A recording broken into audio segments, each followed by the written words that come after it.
बच्चों, आप सबको मेरे नमस्कार। मैं राजू, हिंदी शिक्षक, आप सबको हिंदी क्लास में हार्दिक स्वागत करता हूं। छात्रों, पिछले कक्षा में हम गिल्लू पाठ के तीसरे भाग के बारे में जानकारी प्राप्त किए थे, है ना? ठीक है। आज हम गिल्लू पाठ के चौथे भाग के बारे में जानकारी प्राप्त करेंगे। समझ में आया? पहले हम इन शब्दों के अर्थ जानेंगे, बाद में इस पाठ के सारांश को समझ पाएंगे। ठीक है, देखिए। ಶಬ್ದಾರ್ಥ: ಜಾಂಕನ ಇಣುಕುವುದು, ಪಲೆ ಪಾಲನೆ, ಜುಂಡು ಗುಂಪು, ಉಚ್ಚಲ್ತಾ ಕೂದುತ್ತಾ ನೆಗೆಯುವುದು, ಡಾಲ್ ಕೊಂಬೆ, ಚುನ್ನಟ್ಮೆ ಮರೆಯಲ್ಲಿ, लगाव आत्मीयते, ताली तट्टे। समझ में आया? ठीक है छात्रों, गिल्लू पाठ के चौथे भाग। ठीक है, देखिए। गिल्लू को जाली के पास बैठकर अपनेपन से बाहर झांकते देखकर मुझे लगा कि इसे मुक्त करना आवश्यक है। छात्रों, इसका अर्थ होता है कि लेखिका को लगा कि इस गिल्लू को जाली से अंदर मुक्त कर बाहर छोड़ना होगा। ಮಕ್ಕಳೇ, ಲೇಖಕಿಗೆ ಅನಿಸುತ್ತೆ ಏನಪ್ಪ ಅಂದರೆ ಈ ಗಿಲ್ಲುವನ್ನು ಈ ಜಾಲರಿಯಿಂದ ಮುಕ್ತಿಗೊಳಿಸಬೇಕು ಅಂತ। समझ में आया? मैंने कीले निकालकर जाली का एक कोना खोल दिया और इस मार्ग से गिल्लू ने बाहर जाने पर सचमुच ही मुक्ति की सांस ली। छात्रों, इसका अर्थ लेखिका जाली का एक कीले से कोना निकाला। गिल्लू ने जाली से बाहर आने के लिए सचमुच में उसको ऐसा लगा कि मुक्त पाने का समय आ गया। ಲೇಖಕಿ ಮಹಾದೇವಿ ವರ್ಮರವರು ಆ ಜಾಲರಿಯ ಆ ಕೀಲೆಯಿಂದ ಜಾಲರಿಯನ್ನು ತೆಗೆದಾಗ ಗಿಲ್ಲುವಿಗೆ ಅನಿಸುತ್ತೆ ಏನಪ್ಪ ಅಂದರೆ ಇದೇ ಒಳ್ಳೆಯ ಸಮಯ ನಾನು ಹೊರಗಡೆ ಬರಲಿಕ್ಕೆ ಅಂತ ನಿಟ್ಟುಸಿರು ಬಿಡುತ್ತೆ। समझ में आया? ठीक है, आगे देखिए। इतने छोटे जीव को घर में पले कुत्ते बिल्लियों से बचाना भी एक समस्या ही थी। देखिए छात्रों, इसका अर्थ इतने से छोटे जीव को कुत्ते और बिल्लियों से बचाना भी समस्या ही थी। ಇಲ್ಲಿ ಲೇಖಕಿ ಮಹಾದೇವಿ ವರ್ಮರವರು ಹೇಳ್ತಾರೆ, ಮಹಾದೇವಿ ವರ್ಮರವರು ಆ ಗಿಲ್ಲುವನ್ನು, ಆ ಸಣ್ಣ ಜೀವವನ್ನು ಸಾಕೊಂಡಿದ್ರು, ಆಯ್ನಾ? ಆದರೆ ಆ ನಾಯಿ ಮತ್ತು ಆ ಬೆಕ್ಕಿನಿಂದ ಅದನ್ನು ರಕ್ಷಿಸುವಂತಹದ್ದು ಒಂದು ದೊಡ್ಡ ಸಮಸ್ಯೆ ಆಗಿತ್ತು ಅಂತ ಇಲ್ಲಿ ಲೇಖಕಿ ಮಹಾದೇವಿ ವರ್ಮರವರು ಹೇಳ್ತಾ ಇದ್ದಾರೆ। मेरे कमरे से बाहर जाने पर वह भी खिड़की की खुली जाली की राह बाहर चला जाता और दिन भर ಗಿಲ್ಹರಿಯೋं के झुंड का नेता बना। ನೋಡಿ, ಇಲ್ಲಿ ಎಷ್ಟು ಚೆನ್ನಾಗಿ ಹೇಳ್ತಾರೆ ಲೇಖಕಿ ಮಹಾದೇವಿ ವರ್ಮರವರು।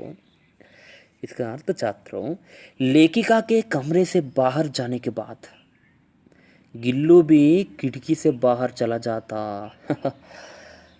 और गिल्लू ने गिलहरियों समूहों का नेता बना हुआ था। ಯಾವಾಗ ಲೇಖಕಿಯವರು ತನ್ನ ಕೋಣೆಯಿಂದ ಹೊರಗಡೆ ಹೊರಡ್ತಾರೋ, ಅವ್ರು ಹೊರಟ ನಂತರ ಗಿಲ್ಲು ಕೂಡ ಆ ಕಿಟಕಿಯಿಂದ ಹೊರಗಡೆ ಹೊರಡುತ್ತೆ।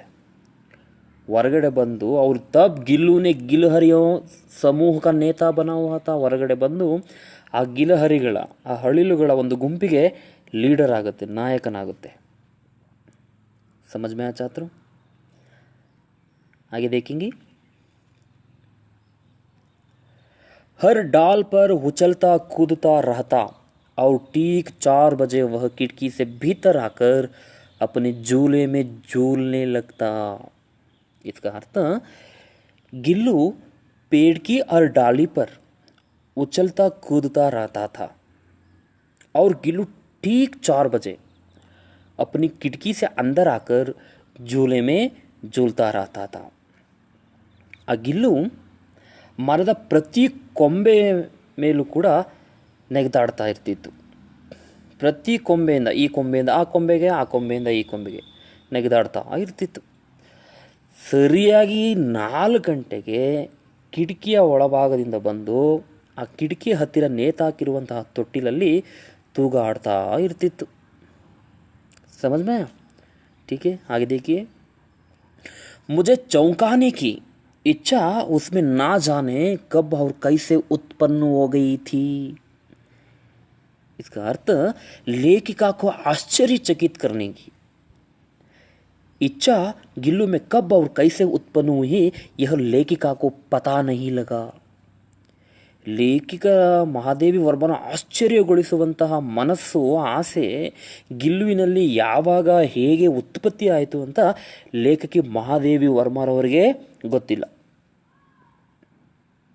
ಅಂತ ಇಲ್ಲಿ ಲೇಖಕಿ ಹೇಳ್ತಾರೆ. ನನಗೆ ಗೊತ್ತಿಲ್ಲ ಅಂತ ಹೇಳ್ತಾ ಇದ್ದಾರೆ ಅವರು. समझ में? कभी फूलदान के फूलों में चिप जाता, कभी पर्दे की चुन्नट में, और कभी सोन जूही की पत्तियों में. इसका अर्थ गिल्लू ने कभी फूलदान में तो कभी पर्दे के पीछे या सोन जूही की पत्तियों में चिप जाता था. ಗಿಲ್ಲು ಕೆಲವೊಮ್ಮೆ ಆ ಹೂವಿನ ಕುಂಡದಲ್ಲಿ, ಮತ್ತೆ ಕೆಲವೊಮ್ಮೆ ಆ ಪರ್ದೆ ಕೆ ಪೀಚೆ ಯಾನಿ ಕರ್ಟನ್ನ ಹಿಂಭಾಗದಲ್ಲಿ, ಯಾ ಸೋನ್ ಜೂಹಿ ಕಿ ಪತ್ತಿಯೋ ಮೇ. ಸೋನ್ ಜೂಹಿ ಅಂದರೆ ಒಂದು ಗಿಡ, ಅದು ಅಂದರೆ ಸುಗಂಧವನ್ನು ಬೀರುವಂತಹ ಒಂದು ಗಿಡ, ಅದರ ಒಂದು ಎಲೆಗಳ ಹಿಂಭಾಗದಲ್ಲಿ ಅವಿತಿಕೊಳ್ತಿತ್ತು. क्या करता था? चिप जाता था. समझ में? ठीक है, आगे देखिए छात्रों. मेरे पास बहुत से पशु पक्षी हैं और उनका मुझसे लगाव भी कम नहीं है. छात्रों, लेखिका महादेवी वर्मा जी ने कहते हैं, लेखिका के पास यानी महादेवी वर्मा के पास बहुत सारे पशु पक्षियाँ थे, उन सभी पर बहुत ही लगाव था. ಈ ಮಹಾದೇವಿ ವರ್ಮರವರು ಹೇಳ್ತಾರೆ ಏನಂದರೆ, ಮಹಾದೇವಿ ವರ್ಮರವರ ಹತ್ತಿರ ಬಹಳಷ್ಟು ಪಶು ಪಕ್ಷಿಗಳಿದ್ದವು, ಅವುಗಳೆಲ್ಲದರಗಳ ಮೇಲೆ ಬಹಳ ಆತ್ಮೀಯತೆ ಇತ್ತು. समझ में? परंतु उनमें से किसी को मेरे साथ मेरी थाली में खाने की हिम्मत हुई है ऐसा मुझे स्मरण नहीं आता. ಎಷ್ಟು ಚೆನ್ನಾಗಿ ಹೇಳ್ತಾರೆ ನೋಡಿ.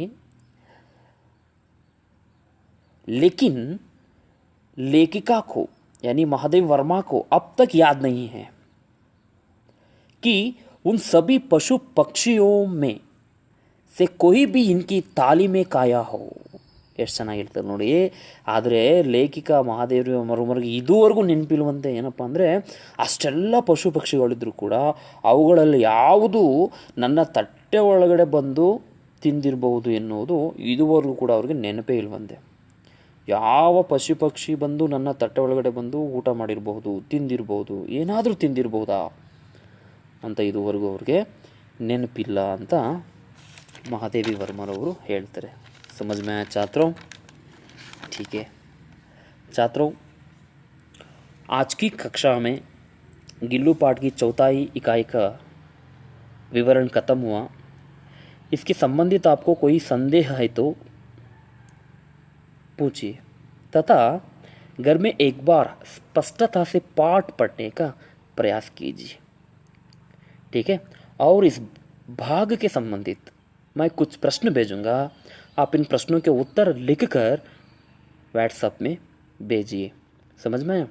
कल अगले भाग के बारे में जानकारी प्राप्त करेंगे. समझ में? ठीक है, धन्यवाद.